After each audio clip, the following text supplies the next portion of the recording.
Happy Friday. And it's Friday, that means it's time for self-care. So let's talk about that. But let's talk about self-care at the office. It's Friday. Most places have casual work weeks anyway, but Fridays, those that don't, those that are business casual during the week, can go totally casual, on Fridays, which is great. I do know of some, and this just galls me, some places will allow employees to honestly wear pajama bottoms to work. I don't think so. I think that's carrying it a little far. But whatever works in your office, you might bring in donuts. You might bring in pizza on Fridays. Something to just kind of reward people for surviving the week, because it can be tough. We're coming into, spring is almost here. I mean, here in Arizona, I can show you, it's my living room. It's always spring. We have 2 seasons, spring and summer. But people like to get out, spend a little extra time outside. Fine. Then allow, maybe instead of a half hour for lunch, allow an hour.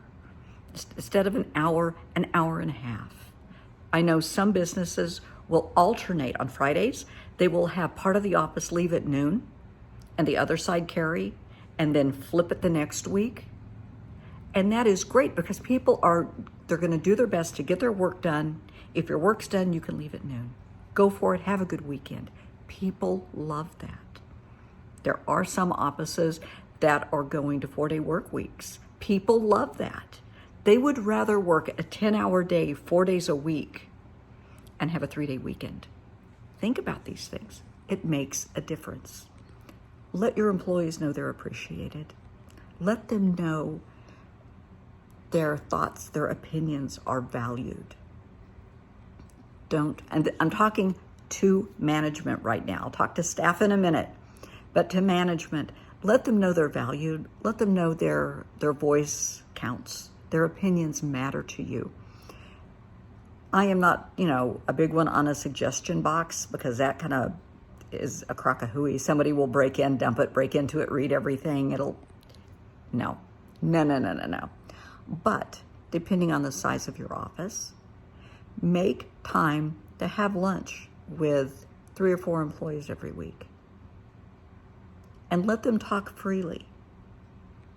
You want to know their thoughts. What do they think can be done to improve morale, to improve client services, patient services? They would know. They're in the trenches. You probably don't know. You may hear negative feedback, but you don't know what's driving that. Find out. Do not play favorites. Do not hire friends from college or their kids, because they're going to come in and let everybody know they're going to get special treatment because they know you. Don't do that. Don't do that. Don't have favorites in the office. There are always going to be people you can rely on. People will get the job done. They'll come in early. They'll stay late. Whatever it takes to make it happen, they're going to do it. And that's great. But you don't have to fawn over them. Don't give them bonuses or gifts that everybody is going to hear about. I mean, you can give them bonuses included in their paycheck, but don't lord it over the rest, because that is really bad for morale. Many offices are like a junior high environment, junior high school. For those that are aware of junior high school in America, it is just a bunch of kids, 13 years old, snarky, oh my gosh, nasty, mean girls. That's what it is. It is plain old all-American mean girls. And they will make your life a living hell. Now, they don't care about your clients, your patients, your customers. They could care less. They're the mean girls. And they're out to prove a point that they rule the roost. What they say goes. And it's ridiculous. If you are dealing with people like that, get them out of your office. They can go work at the mall. You don't want them in an office environment, because they're going to drag you down. That's ridiculous. And I have seen that. I think we have all witnessed that at some point. And it's just, I have seen girls walk in an office. I work for myself, But back in the days when I worked in offices, I had seen, girls walk in and they look very nice. And there's always one girl that just kind of like, you're wearing that. Oh, look at her hair. Can you believe she's looked like that? Look at her makeup. And it's just ridiculous. Those people that are behaving like that are reactive abusers. They're doing that to get the reaction of their peers, to make other people's lives miserable. Get them the hell out of your office. I don't care if they do great work. What's more important? Them dragging down the attitude and behaviors of 30 other people, or that you like them. You have to pick your battles. Your main concern as management is your clients, your customers, your patients. That's why we're here, right? That's what we're doing. That's why I do what I do, is for my clients, for my patients. And I will do whatever it takes to get the job done. And they know it. That's the way you have to be. Whatever it takes to get the job done. You want a crew. You want staff that is behind you, that are supportive and nurturing, that truly care about their job. And they know in turn that you care about them. That they are more important. There's more to them than job performance. You recognize them as people, as mothers, as fathers, single parents, the issues that they have. You might offer incentives of helping to pay for daycare. That's huge. That is so big. That is really, really big. A lot of offices will do family picnics. I'm not really fond of that. I think that can just lead to a lot of, if there's any inter-office inappropriate business going on, that's when it's going to come out. And you don't want that. I have seen that. And it's just, you stand back and watch and you think, why did they ever do this? Somebody's dallying around with somebody else and it's been the big office secret. And then at the office party, the office picnic, the office gathering, it all comes out. It doesn't come out just to the rest of the staff. It comes out to the families. Now, for some people, they think it's hilarious. They love it. That's why they did it. Other people, not so cool. Think about these things. It matters. Okay, staff. Staff is going to hate me right about now, and that's okay. You have to stop acting like children. You have a job, and I'm sure you're being paid a very good wage with benefits. Start taking your job seriously. This is not a high school or a junior high environment where you sit and gossip all day, where you sit on your phone and you text all day, where you're on social media, where you're posting silly things and memes. Put your phone down. Put your phone down. Put it in a drawer. You can hear it if it rings. Speaking of, people should only be calling you at work if it's an emergency.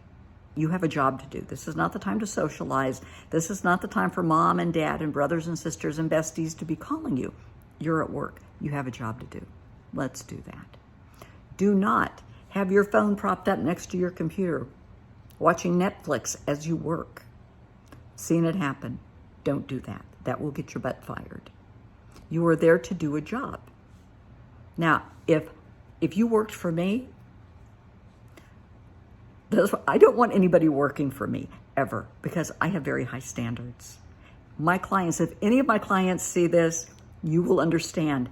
I go above and beyond. I work around their schedule, whatever it takes. They can call me at 2 a.m. if they're having an issue, and I am there for them. I would never expect that from staff. If I am on a video call, because I do a lot of FaceTime work, I do a few Zoom, but most of the time it's video chat, because I have clients all over the world. I have probably more clients in the UK than I do in the US at the moment. So we video chat, FaceTime, WhatsApp, just, various video platforms. And that's great. I can't expect somebody to just, on the drop of a dime, be ready for a video chat. And that's okay. I feel I am dressed okay today. I'm wearing jeans, as I usually do. Right now, jeans and a sweater, or jeans and a t-shirt, something like that, but I look appropriate. If it is a upper management meeting, well, then I will, dress a little more businesslike. But I have seen some people, I have a lot of people that will say, can I please work for you? No. You have, the 6-inch fingernails, you have just they're all about the glitz and the glamour and trying to impress people. No, I don't want you trying to impress my clients. We're here to help them, not impress them. I don't want my staff dating my clients, coming on to my clients, being inappropriate with my clients. Oh, hell no. If I have a client and they're inappropriate with me, I will not see them again. That's it. So staff, be cognizant of your behaviors and how you dress. Are you going to work to do the job and you look nice, you're clean, your hair looks nice, your makeup on, you're good to go? Or are you going in, dressed to flirt, dressed to get somebody's attention, dressed a little inappropriately? I have known people that have worn tops that they were saying were dresses that just barely covered their bottoms. Seriously. And then they wonder why people get upset. Well, that's not appropriate attire for work. So be cognizant, be aware of your behavior, be aware of your dress, be aware of your tone. Are you, when I worked in an office, my office was a bit of a gathering place because I'm a very nice person. I got my work done, but everybody would like to drop in and say hi, and that's fine. But I wouldn't let them linger. So if you have somebody in your office that everybody loves to stop by and say hi, that's great. But stop by, say hi, how are you doing? How was your evening? How was your weekend? And keep moving, okay? This is not social hour. This is your work day. People don't get that. Be on time. If you're supposed to be at work at 8, be at work at 8. Years ago, many years ago, I had a paralegal. I was administrator of a law firm. And it was hilarious. I had a paralegal, God bless her. She was supposed to be at the office at 8. She would come rolling in between 9 and 9:30. Oh my God, what a night. And it was just plain damn funny. And she would sit down and then, swear to God, she would turn on her computer. And instead of getting to work, because we had a huge caseload every day, she would have to start her day with talking cat videos. Seriously. And it was so ridiculous. It was funny. And the attorneys would come out and look at me and I'd look at them. They did the hiring. And, okay. She always dressed appropriately. She was good with clients. She was very likable. She got the work done. We had our issues about her timing, coming in on time. I worked through lunch. And so she would say, I'm sorry, I think about this and I start laughing because it's just hilarious. I would work through lunch every day. She would get an hour for lunch. And she would look at me and she'd say, I'm going to lunch. Okay, have a good lunch. You're not going? Nope, I got stuff I'm working through. Well, can I have your hour too? So she wanted to borrow my hour and add that onto her hour and have a 2-hour lunch. Seriously. And it would just... But other than these little issues, she was a pretty darn good worker. So, you have to put up with idiosyncrasies, if they are tolerable. And yes, I had talked to her, the guys had talked to her, and it was just, if you were going to work with this individual, this is how life was going to be. And yeah, she didn't last horribly long. She was there a while, but then she moved on, and that was okay. If she sees this, she'll know who it is. Hope you're happy, hope you're well and thriving. And I'm sure she's learned how to behave in an office environment by now. But if you're staff, take your job seriously, okay? Please, for me. You can use your job right now as a stepping stone. You do a great job, maybe you can be promoted in the company. If you're interested in that, maybe you want to be a supervisor or in management. Do the work. Quit gossiping, quit hanging on the phone. Do the work. If you have deadlines, do the work, double check it, get it done before the deadline. Because I love doing medical legal consulting, it's what I do to decompress when I have a bad week. I'll spend the weekend reviewing cases for law firms, and they will give me deadlines. And I am always done at least 2 days before the deadline. Everything is perfect, and they are thrilled. Have goals for yourself. Find out, where do you want to go in this company, and be true to that. Is it a stepping stone? Well, then you better make that stepping stone solid so that they're going to give you a good recommendation about your reputation at that company. You don't want a next employer calling them for a reference and them saying, well, yeah, she worked here. Well, was she a good employee? She worked here. They can't say a lot. They can say, if you worked there, how much you earned, and if they would rehire you. Think about that. And a lot can be said with tone. Did she work with you, with your company? Oh, yes, she did. Yeah. Or, oh, she really did. Yeah, I remember her well. There's a big difference. What did she earn or he earn? We paid them da-da-da-da-da-da-da. Well, what she earned or what we gave them? There's a see? People do say things like this. And they may ask, would you rehire them? No, not on your life. No way in hell. Or, I would give anything to have them come back or clone them. They were magnificent. They were great. Think about this, okay? Ask your employer, if you're wanting to continue your education, ask your employer if they will help with your tuition. I know some hospitals will. If you're going to work in the medical field, they will help with your nursing, or your medical assisting or whatever, lab technician, x-ray tech, whatever it is. They will help with the tuition. I do know some law firms will help if you're planning to go to law school. Think about it, talk to them. Maybe you just want to get your paralegal certification. Talk to them. You don't know until you talk to them. And this shows them that you're serious. Now, they may ask you, yeah, we'll help you, or we'll cover your tuition for your paralegal. But you have to agree to work with us for 2 years. Otherwise, after you graduate, otherwise you owe us the money. Think about that before you agree to it. That is a magnificent opportunity if you like that company and you're willing to stay with them. Think about it, okay? I have a lot of companies reach out to me because they have a lot of issues, staff management issues. People get mad and they feel they're not being heard, they're not being respected, their work isn't respected, they're not respected. And this comes from both sides.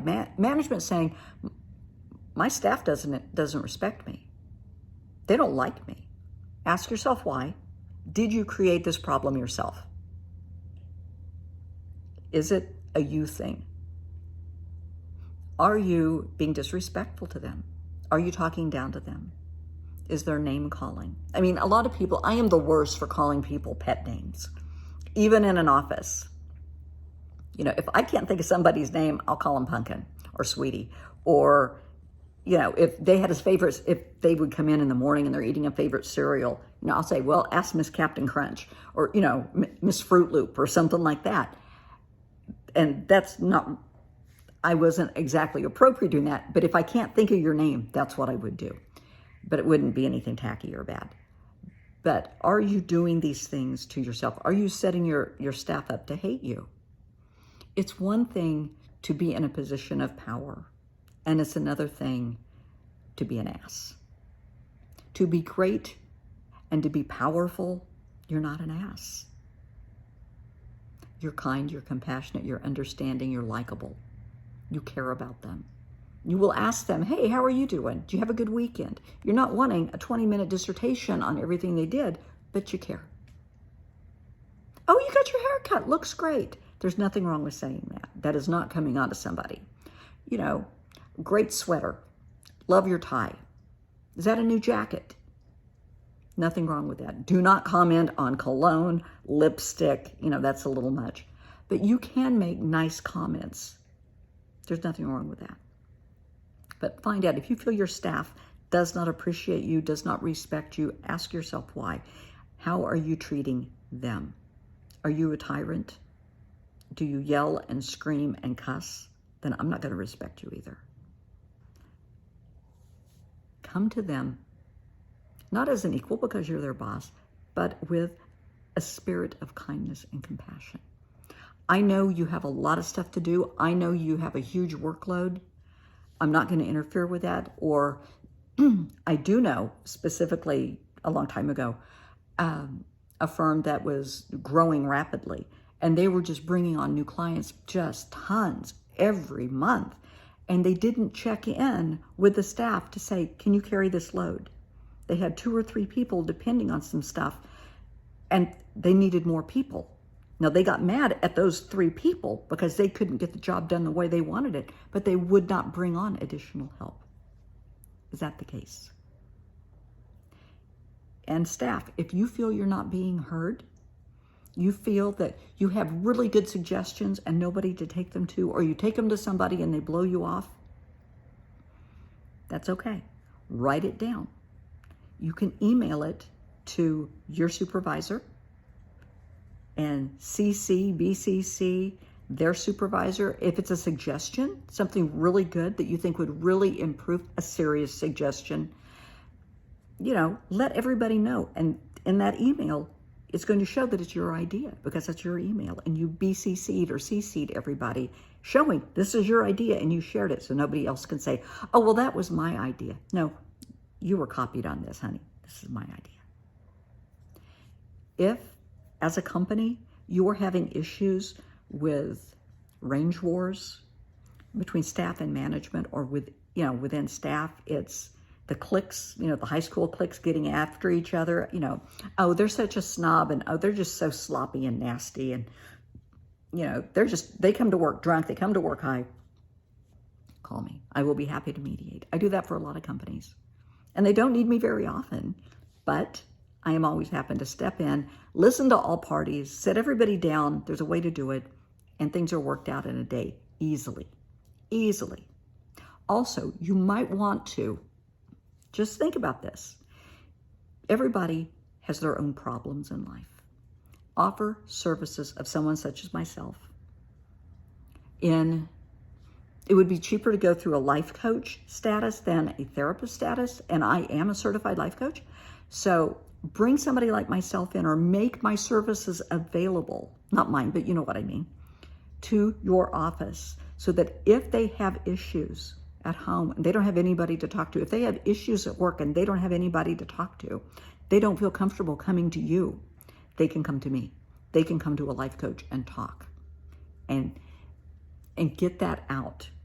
Because I promise you, blocked emotions, anger, frustration, resentment, fear of losing their job, whatever it might be, that will manifest as physical symptoms.